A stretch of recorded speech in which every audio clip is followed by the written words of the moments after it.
So I got this book for Christmas this year, The Anxious Generation. And I've been reading it for the last few weeks, and it's been disturbing, to say the least. Jonathan Haidt, the author of this book, is a social psychologist. And like other psychologists, he's been noticing a decline in mental health of young people in the last 15 years or so. There's been a well-documented surge in anxiety and depression among adolescents beginning back in as early as the 2010s. This incidentally is precisely when Adrian and I were raising preteen and early teen kids. And we saw the struggles that our kids had themselves with mental health. And we also saw some of their friends have struggles, some of them severe. But we just thought that they were experiencing what all teenagers went through. We had never had teenagers. This was our first time. Of course, we were teenagers, but it's hard to remember what life was way back when. And so we just thought this was normal. We didn't know that mental health among teens, precisely at that time, was in steep decline. I want to show you some graphs that demonstrate what people in the mental health field have been seeing since the early 2010s. Here's a chart showing the percent of U.S. undergrads diagnosed with a mental illness. Up to 2010, these lines were fairly flat and stable. But they start to go up, as you can see, in 2010, and then really take off in 2012. 134% increase in anxiety and 106% increase in depression since 2010. Here's a graph showing the same time period, but here it's just major depression, and major depression is having at least one major depressive episode in the past year by self-reported symptom checklists. For boys, you can see that's 161% increase since 2010, and for girls, 145% increase.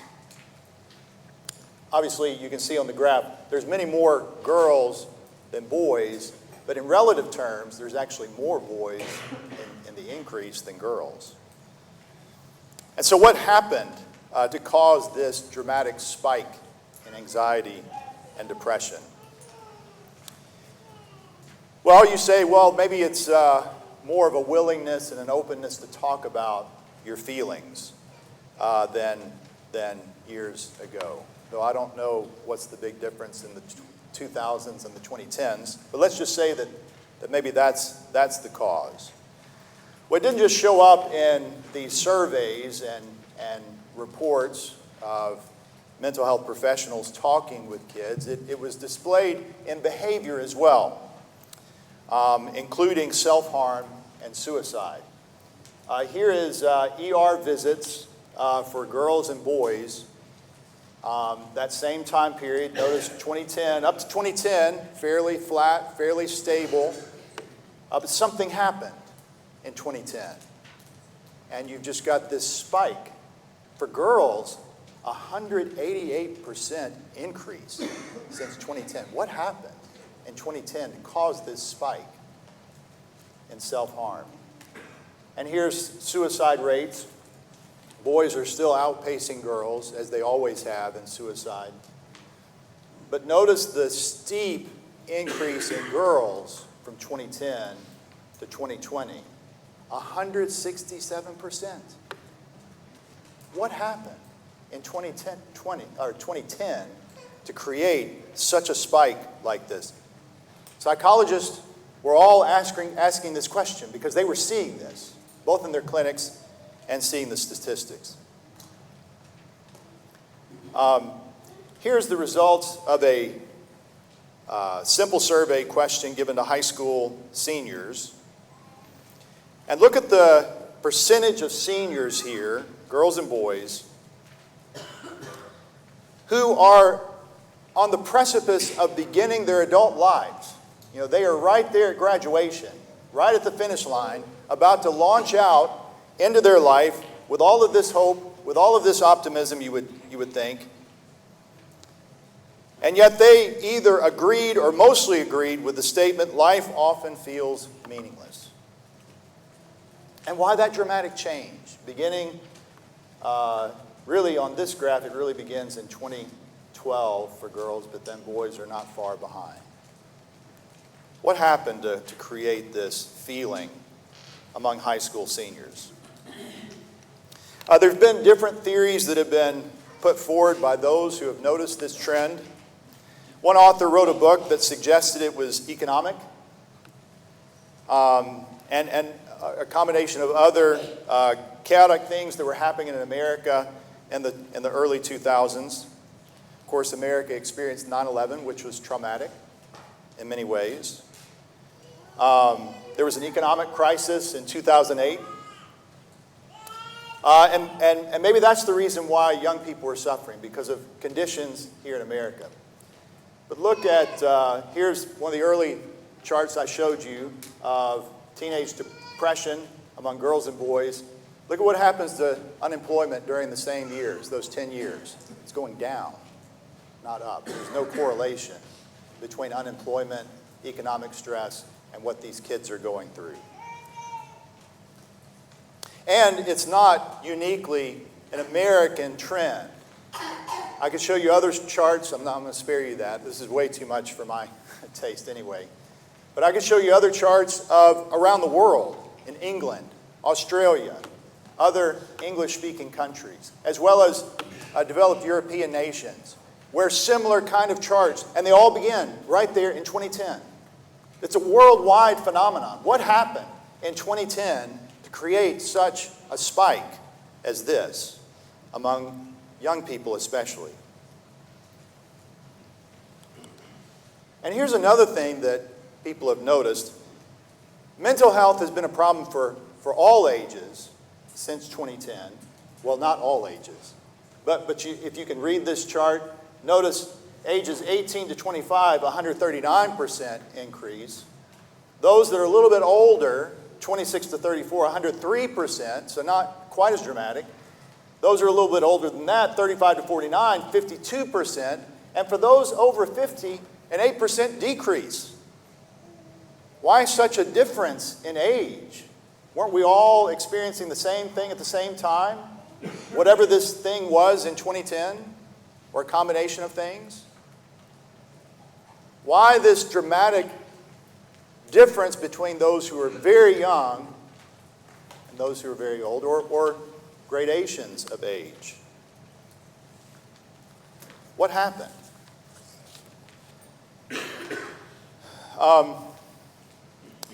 Well, Jonathan Haidt gives his explanation in the book. I'm not necessarily recommending this book. It would be valuable for parents. This guy is not a Christian. I can guarantee you that. He does not have the worldview that you and I have. That's clear as you read the book. But he gives his explanation by telling two stories. The first is about the decline of what he calls play-based childhood. And this didn't begin in 2010. This actually goes back to the 80s and really accelerated in the 90s, where parents became overprotective of their kids.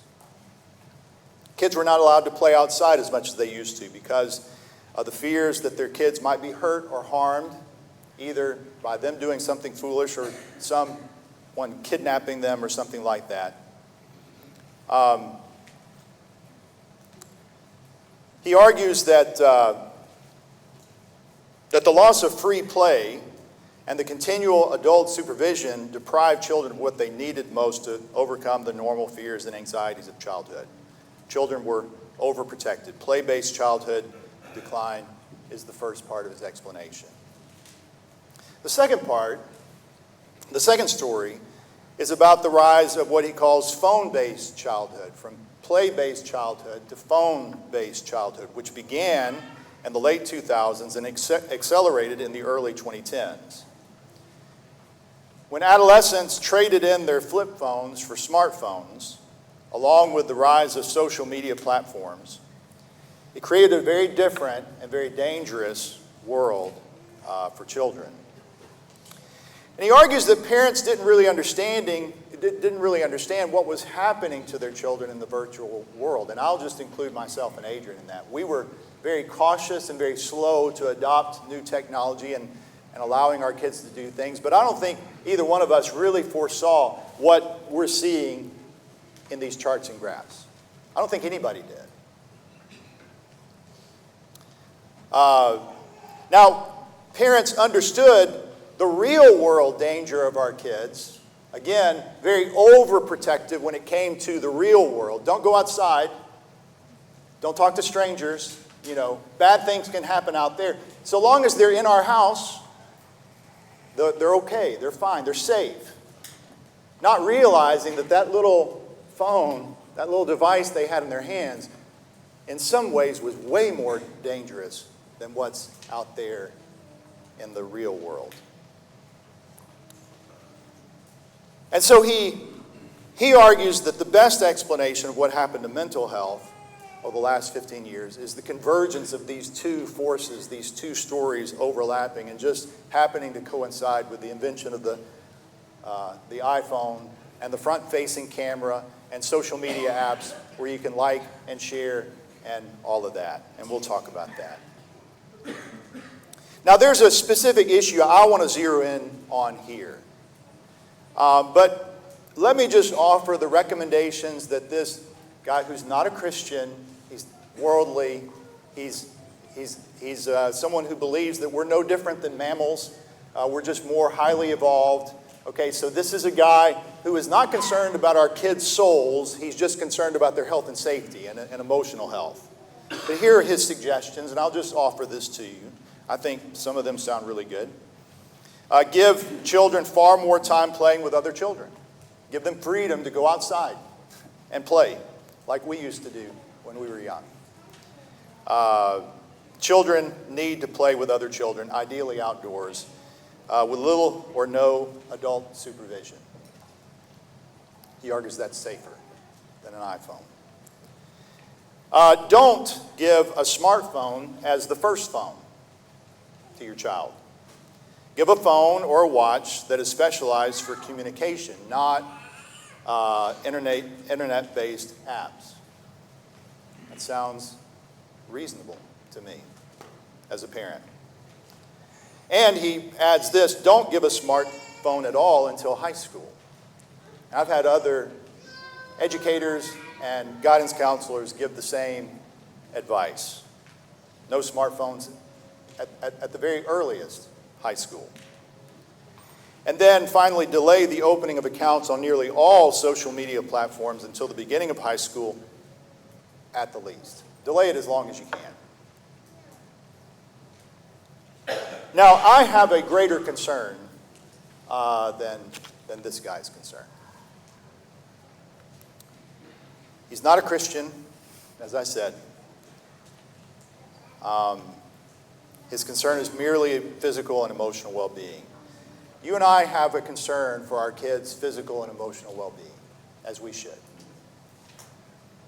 But we also have a concern for the spiritual well-being of our kids.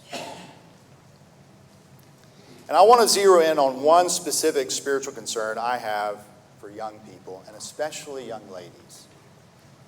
This lesson, I don't always do this. Sometimes I try to hide who I'm preaching to, but I'm going to be very open and transparent about this. My lesson this morning is especially for young girls, young ladies. Up to this point, we've just been looking at charts and graphs. I want to make this personal. This is Alexis Spence, self-portrait, a picture she drew when she was 12 years old. Let me read to you her story. Alexis Spence was born on Long Island, New York, 2002. She got her first iPad for Christmas in 2012 when she was 10. Initially, she used it for webkins. You got the little animals that you can work with online, a virtual animal. But in 2013, while in 5th grade, some kids teased her for playing this childish game and urged her to open an Instagram account. Her parents were very careful about technology use.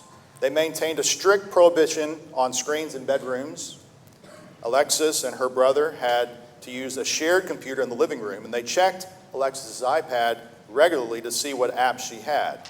They said no to Instagram. Like many users, however, Alexis found ways to circumvent those rules. She opened an Instagram account herself by stating that she was 13, even though she was 11.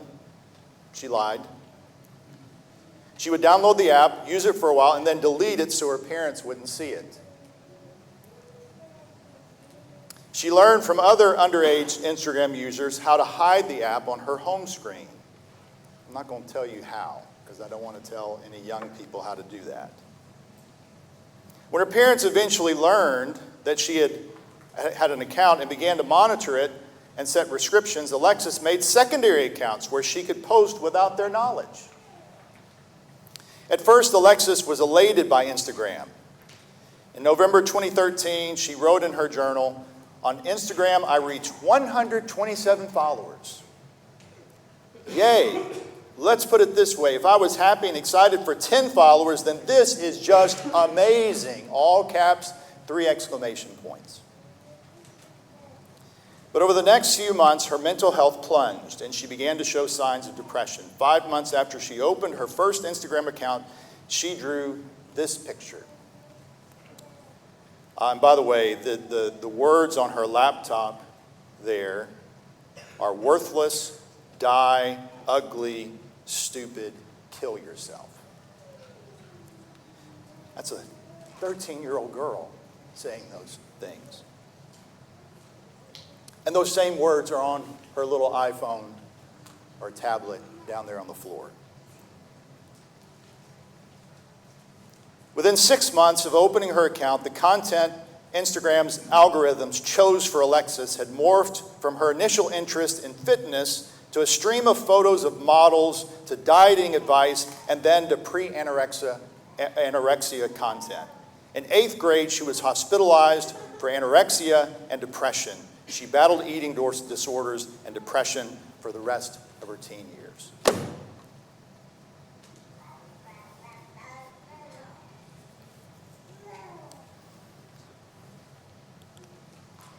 Here's a song I'd not heard of before. Maybe some of you have heard this before, by Olivia Rodrigo, titled simply "Jealousy, Jealousy." I kind of want to throw my phone across the room because all I see are girls too good to be true, with paper white teeth and perfect bodies. Wish I didn't care. All your friends are so cool. You go out every night in your daddy's nice car. Yeah, you're living the life. Got a pretty face, a pretty boyfriend too. I want to be you so bad, and I don't even know you. All I see is what I should be: happier, prettier, jealousy, jealousy. All I see is what I should be. I'm losing it. All I get is jealousy, jealousy.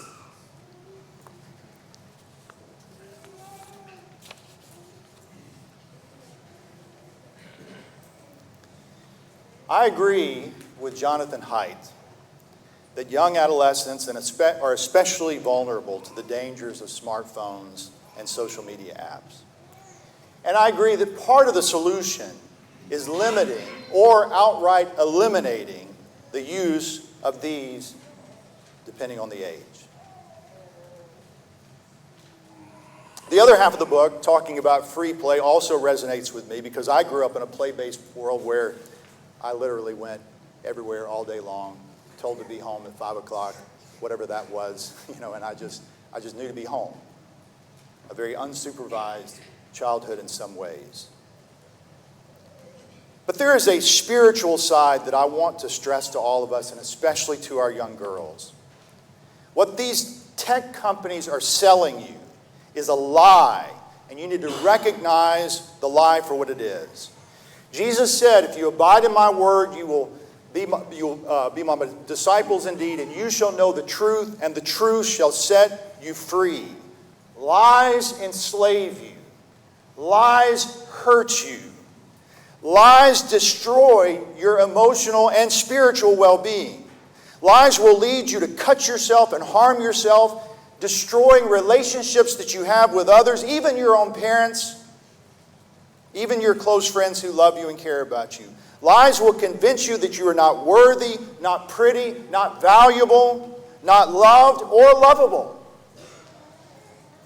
But the solution to lies is not merely cutting off the source of the lies, though that's the first part. Getting rid of your social media apps will not completely protect you from those lies. The devil's been telling those lies long before 2010. The best way to combat lies is with the truth. The truth, Jesus said, will set you free. And I want to take you to the truth this morning. Open your Bibles to 1 Peter chapter 3. 1 Peter chapter 3.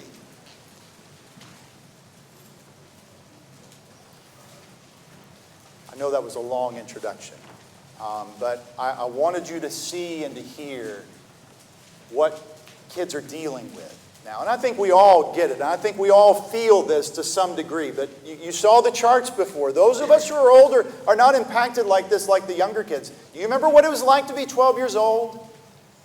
Do you remember what it was like to have feelings of comparison and judgment and all of these things going with your hormones? Do you remember what that was like? Imagine having all of this shoved in your face. Not just when you're at school, but when you come home from school, when you go into your bedroom. All day long. In some cases, kids are on their phones, on social media apps, 7-8 hours a day. Imagine hearing those lies continually and having no relief. We need to combat this. We can't just stick our head in the sand. We've got to combat this with truth. 1 Peter 3 and verse 1. Likewise, wives, be subject to your own husbands, so that even if some do not obey the word, they may be won without a word by the conduct of their wives, when they see your respectful and pure conduct. Do not let your adorning be external. The braiding of hair, the putting on of gold jewelry, or the clothing you wear, but let your adorning be the hidden person of the heart, with the imperishable beauty of a gentle and quiet spirit, which in God's sight is very precious.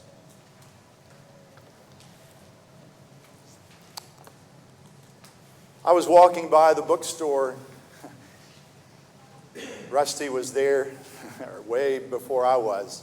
He was managing crowd control outside the university bookstore at 7 a.m. Kids lined around the corner, all wanting to buy their LuLaRoe with the Auburn branding on it for the first time. And full disclaimer, if you have LuLaRoe, a sweatshirt or something, and you're really proud of that, I'm not trying to shame you. I'm not trying to put that product down. I'm just saying, you spend a lot of money, and you know as well as I do where that stuff is going to be 5 years from now. It's either going to be in the back of kids' closets, or it's going to be on sale at Plato's Closet, where you can buy it for $5. Peter is not saying it's wrong to braid your hair. Peter is not saying it's wrong to wear jewelry. Peter is not saying it's wrong to wear gold jewelry. What he's saying is, don't let that be the center of your identity. Don't let that be your life.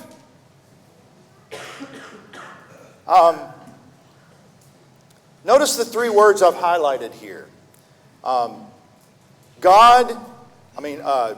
Gold, imperishable, and precious. What does Peter say is imperishable? It's the hidden person of the heart. It's not the external. It's not the gold. What does he say about the gold? That is perishable. It's of this world. It's going to decay.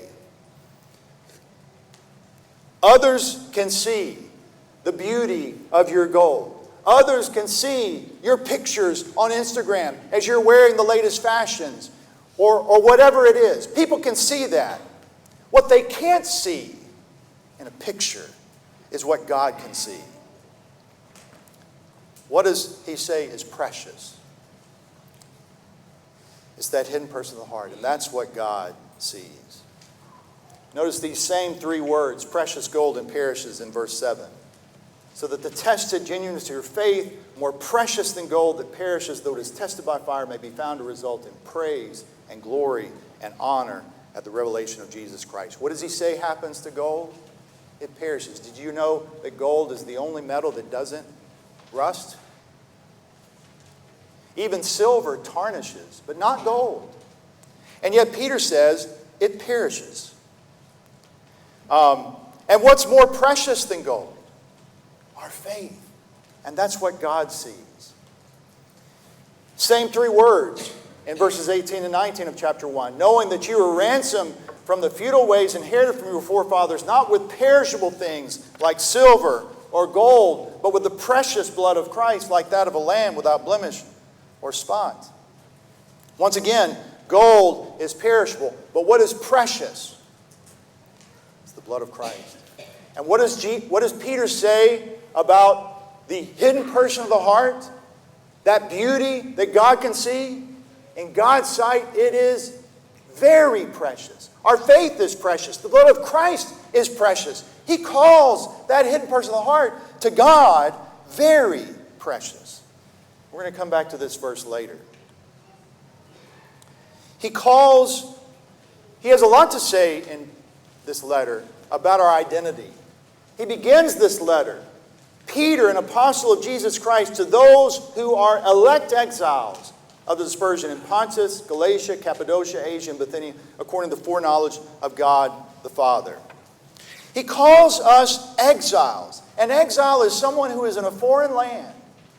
An exile is someone who doesn't belong, who doesn't fit in, who doesn't match the surroundings around them.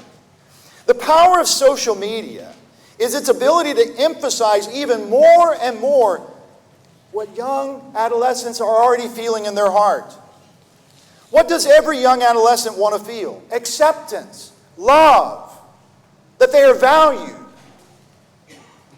But what does a young adolescent, especially someone who is put on Christ and identified with God in this way, what does a young lady who is a sojourner in exile feel when other girls are looking at her and judging her? What does she feel? She doesn't fit in. Social media takes those natural feelings that every adolescent Christian feels and supercharges them. Makes them way bigger than they really are. Expands on the lie. Enforces the lie in a powerful way through all of those likes and shares and comments that just relentlessly come. But what does a young lady who is a Christian feel? What does a young lady who is a true sojourner and exile feel? That I've been chosen. That God is my Father. That He loves me. And it's His acceptance that I cherish and crave and want more than anything. Even more than what the world around me says. If you call on Him as Father, He says in verse 17. What's He saying here? He's saying that God likes you. To use social media terminology. God presses the like button. But more than that, much more than that, He loves you. A much stronger word than like. He's chosen us to be His children, chosen us to be heirs. We have an inheritance, He says in verse 3 and 4, which is imperishable, undefiled, does not fade away, reserved in heaven for you. We are, Romans 8 says, joint heirs with Christ. He values us and esteems us and looks at us like He looks at His own Son. We have been adopted. Not just out of pity, but because He desires us and wants us. That's what our God has communicated to us. And God doesn't see as man sees. That's what we learned with David. When Samuel saw Eliab, the eldest son of Jesse's house, and he saw his stature, apparently he was tall, he said, surely the Lord's anointed is before me. You know, that's the way we see people in the world. We see their height, their stature. By the way, Adrian said when you got up after Scott to make announcements, you did look kind of short. It's not even lost on your wife, your stature. Right? But that's the way we see things. That's the way we judge things, is by how tall someone is, or how skinny they are, or what clothing they're wearing. God said to Samuel, don't look at his appearance or the height of his stature. God does not see as man sees. God looks at the heart. You've been rejected by men. Don't be surprised, he says in 1 Peter. If you find out that you don't fit in, that your clothes, that your language, that the jokes you tell, the movies you watch, the things you engage in, the things that matter to you, don't be surprised if the world looks at that and casts you aside. You've been rejected by men. But in God's sight, you are chosen and precious. Slaves are told that they're blessed. They're blessed even when their masters beat them. What credit is it if when you're beaten for your own faults you endure? But if when you suffer for something that you haven't done, you have been especially blessed. If when you do good and you suffer for it, you endure. This is a gracious thing in the sight of God. God sees you when you're being made fun of at school. God sees you when you're excluded in these social circles. God knows what you're going through, and God values you. It's a gracious thing in the sight of God. And if you are insulted for the name of Christ, you are blessed because of the Spirit of glory and of God rests upon you. Well, how much are you worth to God? Let's go back to that verse in 1 Peter 1, verses 18 and 19. How much are you worth to God? Why is it that a young lady, one of our college students maybe, will come in on Sunday morning and just be glowing? Because there's a little sparkly thing on her left ring finger. Why is she glowing? It's because she's been chosen. And you understand that the ring is beautiful. It's amazing to see the sparkle, shine, and all of that. It's beautiful. But it's not just the intrinsic value of the gold or the rock. That's not what it's about. It's about the fact that he values her so much that he's willing to spend all that money. And let's not poo-poo the idea that, look, this is someone who has invested a lot of money, especially relative to what he makes, working minimum wage at that job or whatever. Let's understand that this is really communicating something. That was the purpose of the bride price. Why was the bride price there? It was a way that a father would ensure that not just anybody is going to take the hand of his daughter, only someone who is willing to pay the price. What was the bride price for you and me? What are you and I worth to God? Not with perishable things, such as silver or gold, but with the precious blood of Christ, like that of a lamb without blemish or spot. Are you tired of all this? Has this struck a chord in your heart? And I'm not just speaking to the young ladies now. I'm speaking to the young men. The young men, according to Jonathan Haidt, have similar issues but very different, because men and women are just different.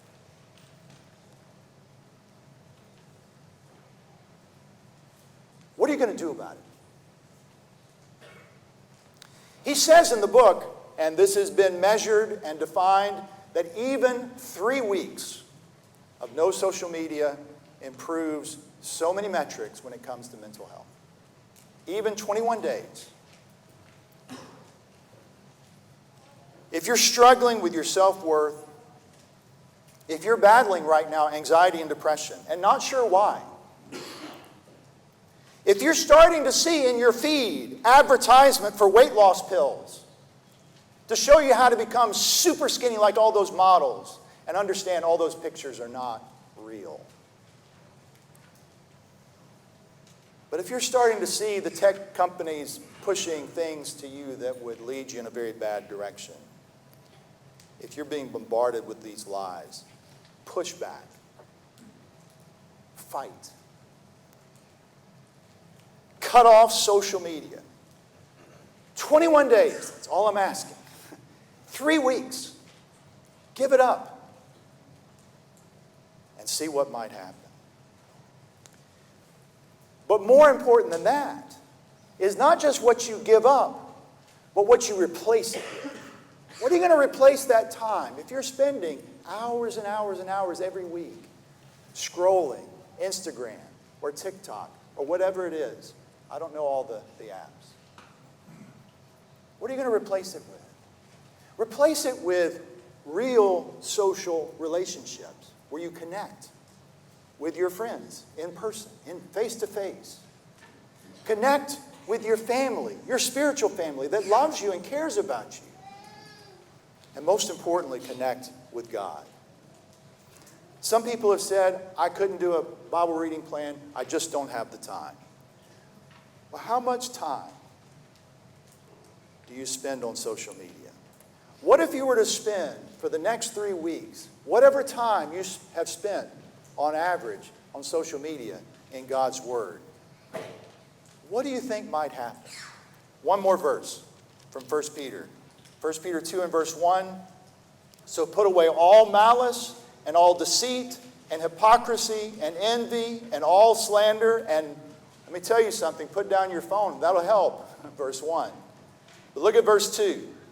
Like newborn infants, long desire the pure spiritual milk, that by it you may grow up into salvation. Long for that. Feel compelled to that. Drawn to that. The same way you would be drawn to your social media app. But notice verse 3. If indeed you have tasted that the Lord is good. Peter is inviting us to come and taste and see that the Lord is good. Give it 3 weeks. Just 3 weeks. And see if some significant changes aren't made in your life. If you're not a child of God, I will again repeat what Peter said in 1 Peter 1. You want to know how much you're worth? Look at the cross. Consider what Jesus did. Consider what a loving Father did. He wanted you so badly. Before the foundation of the world, we were foreknown. Before He even created the earth, God had a plan to save you that would cost Him dearly. The most important thing to God, His own Son. That's how much you're worth to Him. Why not return that love by coming, accepting the free gift that God is offering you, confessing your faith in Jesus Christ, repenting of your sins, being baptized for the remission of your sins. Why don't you come as we stand and sing?